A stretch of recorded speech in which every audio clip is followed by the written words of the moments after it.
Is that the best you can do, prosecutor?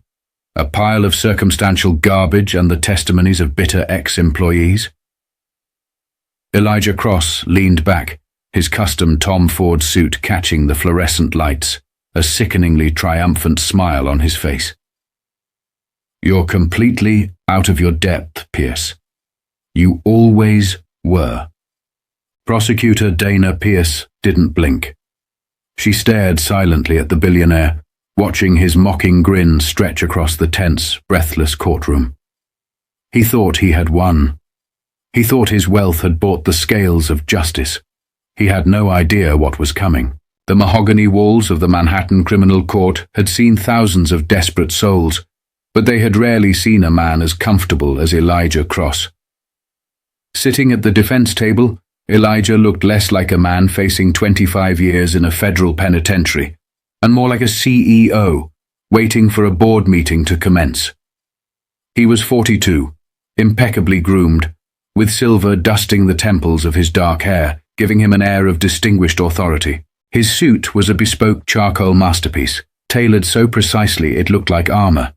On his left wrist, resting casually on the polished oak table, gleamed a solid gold Audemars Piguet Royal Oak Offshore, a timepiece worth more than the homes of most of the jurors sitting in the box to his right. Elijah was the founder and majority shareholder of Cross Capital, a hedge fund that had aggressively swallowed smaller firms, pensions, and municipal bonds across the East Coast.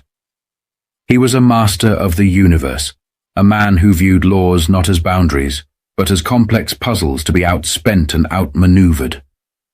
The charges against him were monumental: wire fraud, massive embezzlement, and the deliberate orchestration of a Ponzi-like structure that had evaporated the retirement savings of nearly 10,000 working-class families. Yet, as the morning session of his criminal trial droned on, Elijah's demeanor was one of mild, almost polite boredom. Across the aisle sat prosecutor Dana Pierce. She was everything Elijah was not. Her suit was an off-the-rack navy blue, practical and worn at the elbows from late nights resting on cold desks. Her eyes, however, were sharp, analytical, and entirely immune to Elijah's aura.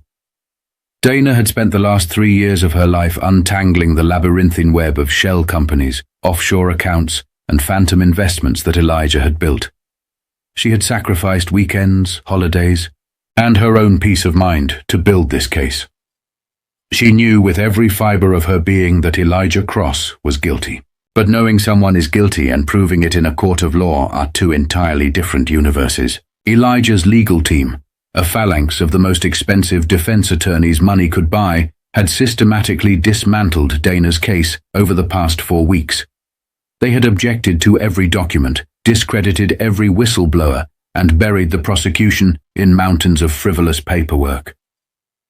They had hired psychological consultants to select a jury that would be easily dazzled by Elijah's wealth and intimidated by complex financial jargon. Elijah shifted in his seat, leaning over to his lead counsel, a shark-eyed man named Marcus Vance. "How long is she going to parade these losers in front of the judge?" Elijah whispered, his tone dripping with disdain. He gestured subtly toward the witness stand, where a tearful former teacher was testifying about losing her life savings. "Let her play to their emotions, Elijah," Marcus replied smoothly, not taking his eyes off the judge. "Emotions don't meet the burden of proof. We've suppressed the SWIFT banking transfers. We've successfully blocked the Cayman Island records. She has no paper trail connecting you directly to the missing funds.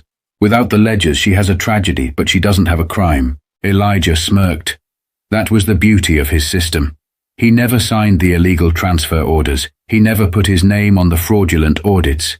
He used fall guys, intermediaries, and encrypted communications that vanished the moment they were read. He had built a titanium shield around himself, lined with millions of dollars in plausible deniability. As the judge called for a brief recess, Elijah stood up and stretched, adjusting his cuffs. He caught Dana's eye from across the room. He didn't look away. Instead, he offered her a small, patronizing nod, accompanied by a smirk so full of arrogance it made Dana's stomach turn.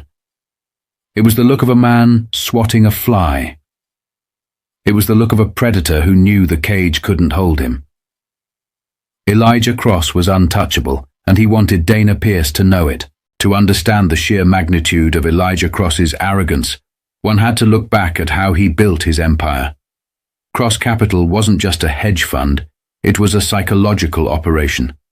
Elijah targeted municipal pension funds, teachers, firefighters, sanitation workers, promising them stable, guaranteed returns in an unstable market.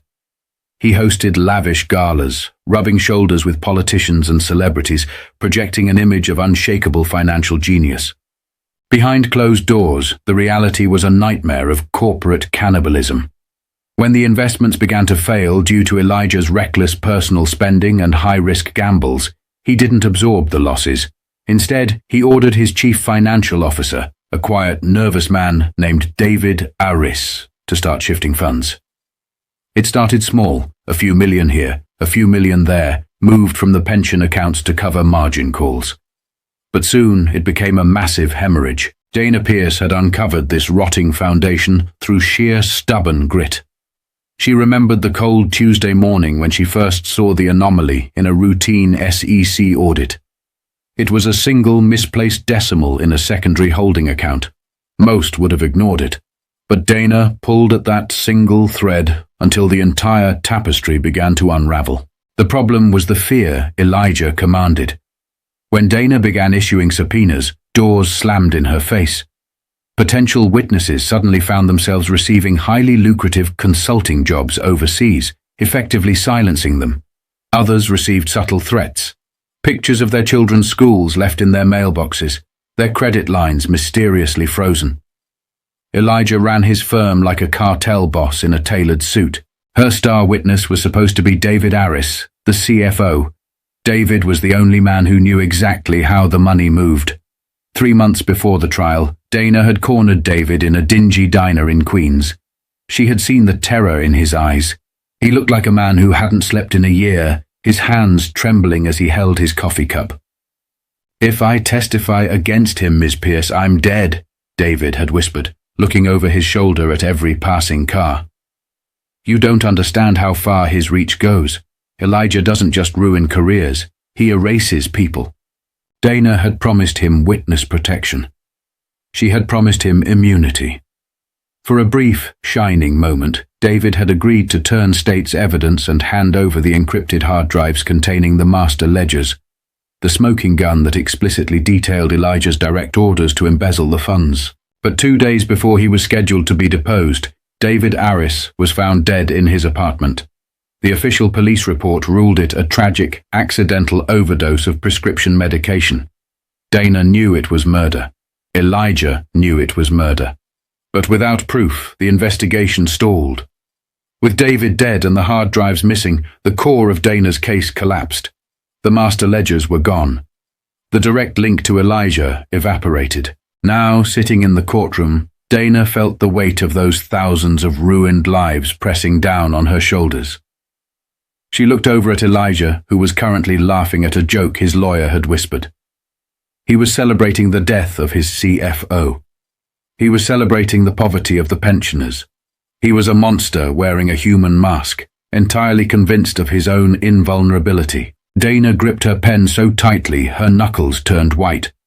The defense was preparing to rest their case. She had no secret weapon. She had no hidden ace. The house of cards she had tried to blow down had been reinforced with steel, and Elijah was standing at the top, looking down at her with absolute, unadulterated contempt. The clock was ticking, and justice was slipping rapidly through her fingers.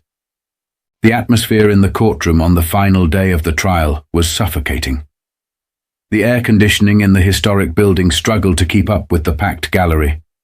Reporters, ruined investors, and legal analysts crammed into the wooden pews, all waiting for the final curtain to fall on the trial of the decade. Judge Harrison Vance, a strict, no-nonsense jurist with 30 years on the bench, peered over his reading glasses at the defense table. "Mr. Vance," the judge rumbled, his voice echoing off the high ceilings, "does the defense have any further witnesses?" Marcus Vance stood up, buttoning his jacket with a practiced, theatrical flair. "No, Your Honor. The defense rests.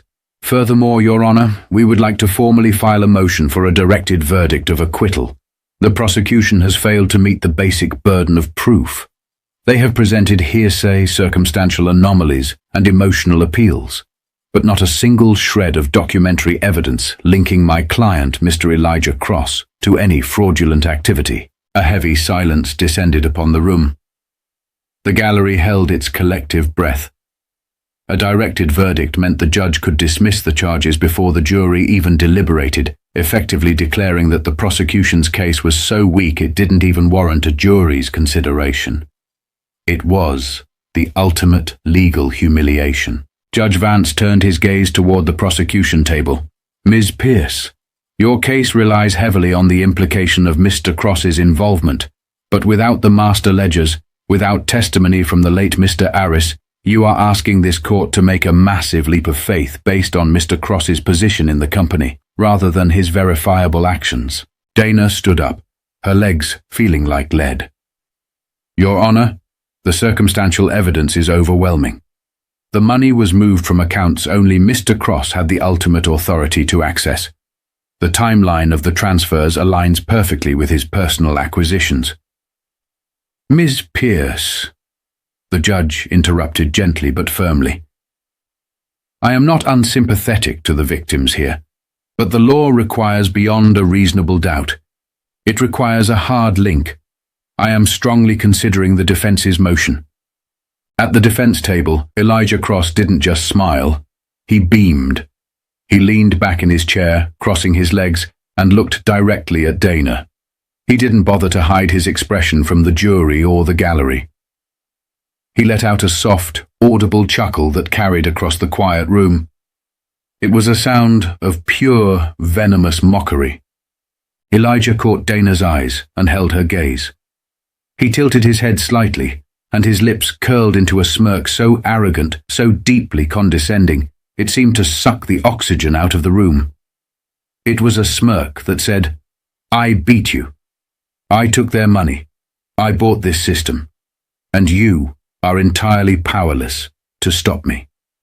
He was practically taking a victory lap in his mind, already thinking about which Michelin star restaurant he would book for his celebration dinner, and which offshore account he would unlock first. Dana felt a flush of heat rise in her cheeks.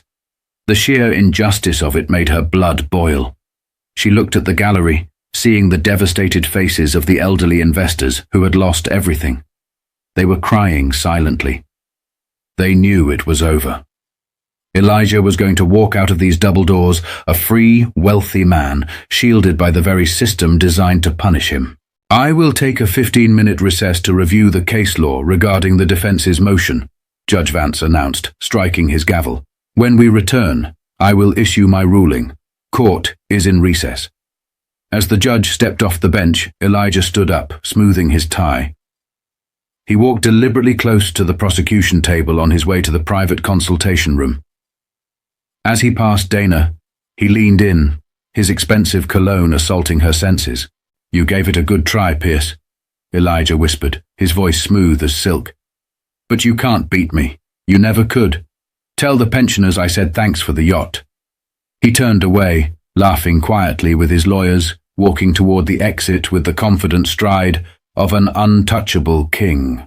Dana stood frozen, her fists clenched, staring at the empty space he left behind. The 15-minute recess felt like a funeral. Dana sat alone in the prosecution's small, cramped anteroom, staring blankly at the wall.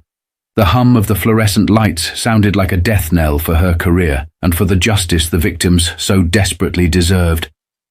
She had played by the rules. Elijah had broken them, rewritten them, and bought the referees. Her phone, sitting face down on the scarred wooden table, buzzed aggressively. Dana ignored it. It buzzed again. And again. A relentless, vibrating rhythm that demanded attention. Sighing heavily, she flipped the phone over. It was an alert from her encrypted work email. The subject line made her heart stop dead in her chest.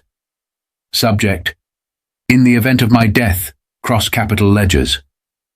Dana's breath caught in her throat. Her hands suddenly slick with sweat.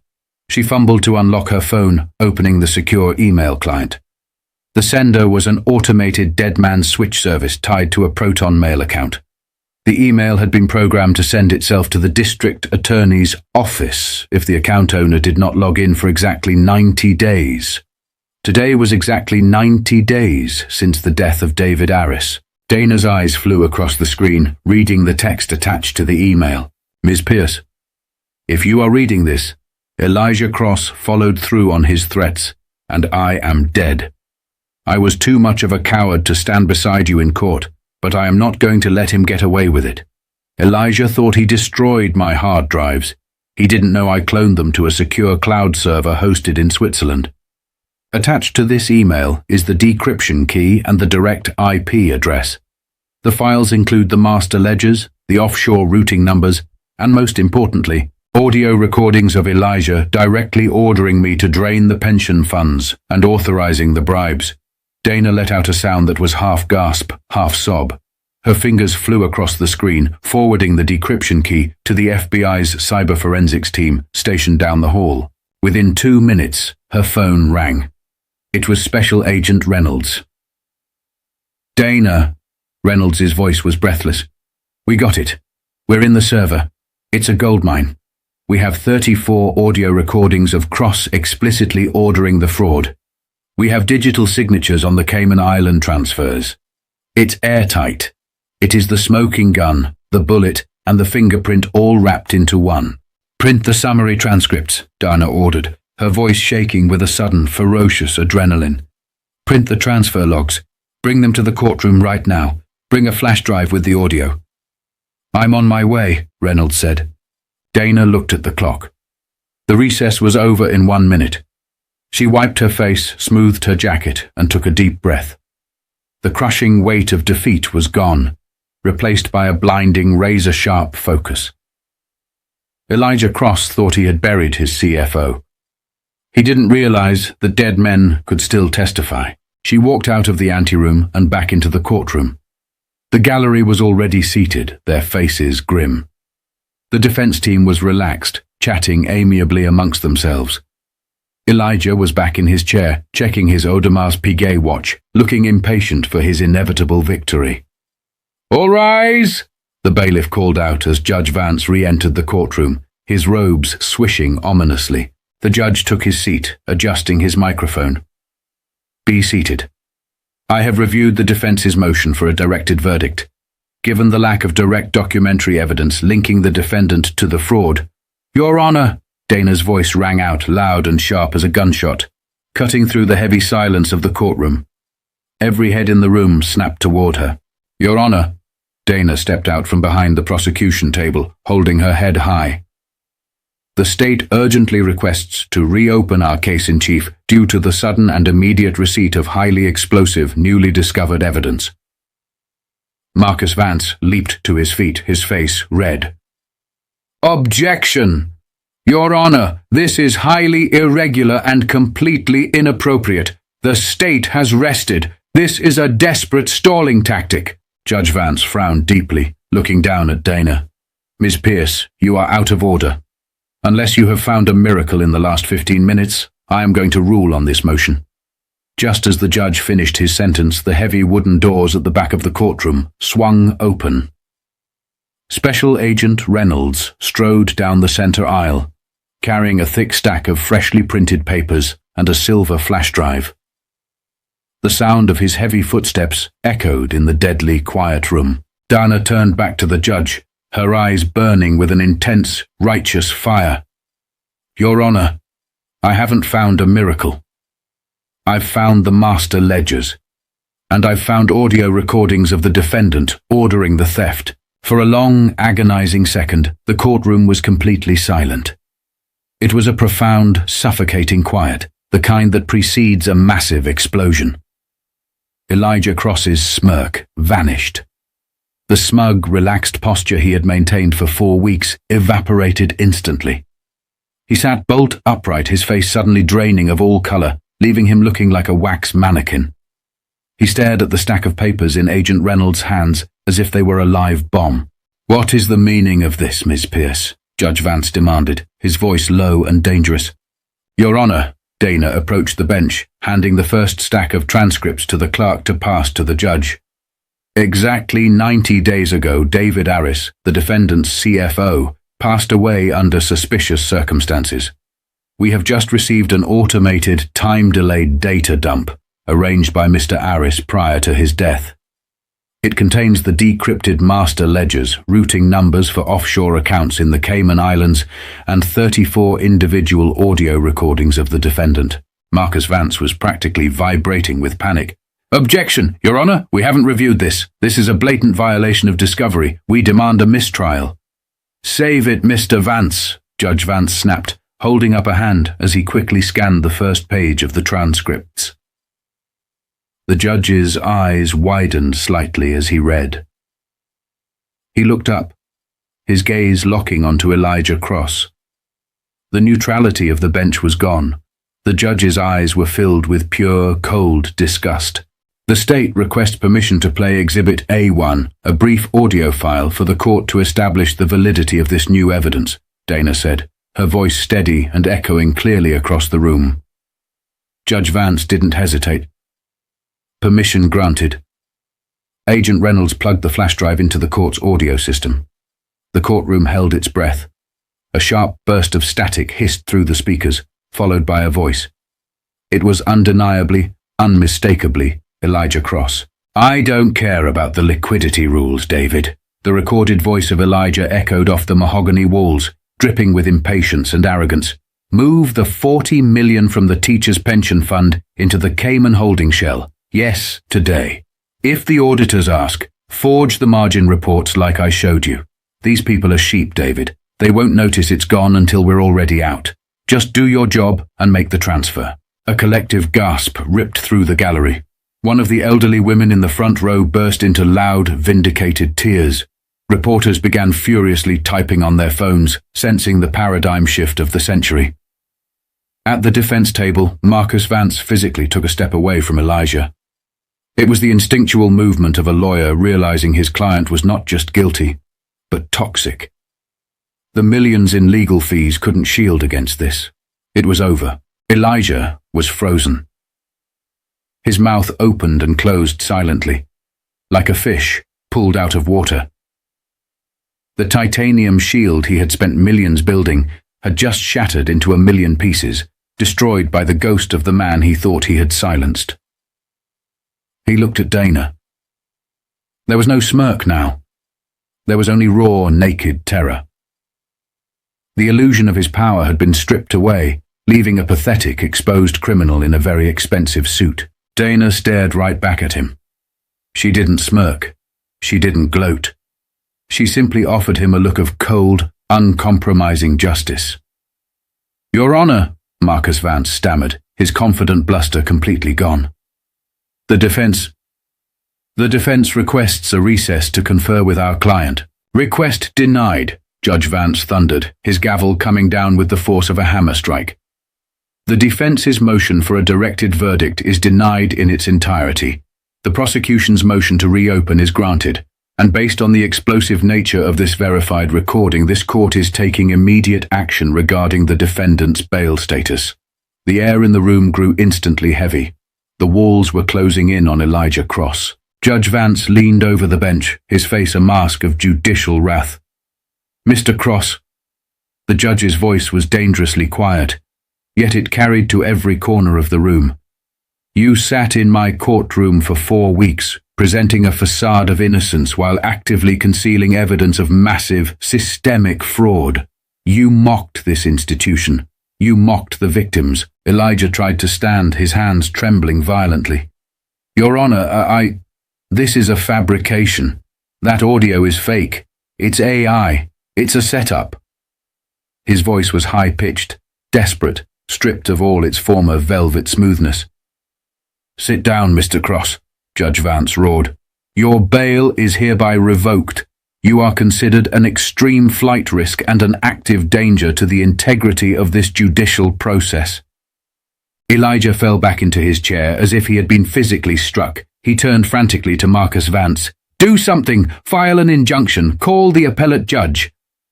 Marcus simply shook his head, looking down at his briefcase. "It's over, Elijah. I can't help you with this." "Bailiff," Judge Vance commanded, pointing directly at Elijah.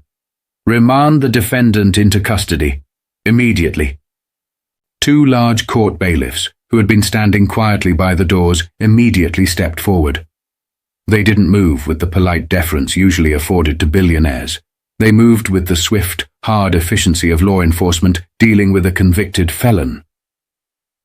"Stand up, sir. Put your hands behind your back," the taller bailiff ordered, his voice flat and authoritative.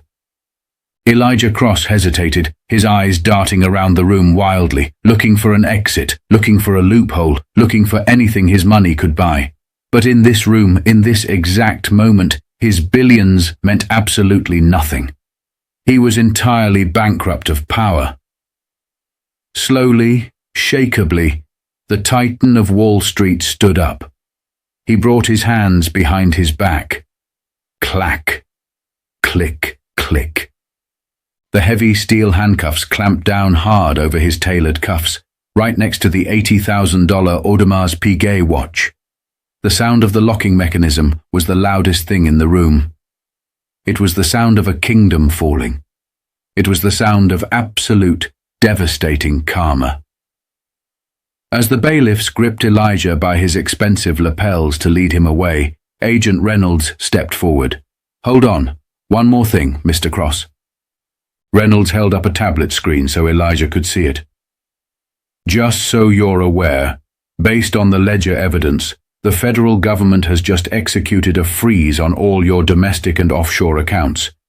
Your properties in the Hamptons and Aspen have been seized by U.S. Marshals as of 3 minutes ago. You are officially broke." Elijah's knees buckled. If the bailiffs hadn't been holding him, he would have collapsed onto the floor. The color entirely left his face. He wasn't just going to prison, he was going to prison as a pauper. He would face his 25-year sentence without the comfort of his offshore safety nets. He had lost everything in the span of 5 minutes. As they marched Elijah toward the side door that led to the holding cells, he locked eyes with Dana Pierce one last time. Dana stood at the prosecution table, calmly packing her files into her worn leather briefcase. She looked at the ruined billionaire, his hands chained behind his back, his posture broken, his arrogance entirely shattered. "Tell the pensioners I said you're welcome," Dana said, softly, her voice carrying clearly in the quiet room. The heavy steel door slammed shut behind Elijah Cross, sealing his fate. The gallery erupted into cheers, applause, and tears of profound relief. Justice, long delayed and fiercely fought for, had finally arrived. And it had hit the smirking billionaire with the unstoppable force of a freight train. If you felt that rush of pure karma hitting Elijah Cross, smash that like button right now. Stories like this remind us that no matter how much money or power someone thinks they have, the truth always finds a way out. What was your favorite twist? Did you see that encrypted email drop coming? Let me know down in the comments below. I read every single one. If you want more intense, true-to-life courtroom dramas, revenge stories, and satisfying karma moments, make sure you hit subscribe and ring that notification bell so you never miss an upload. Share this video with a friend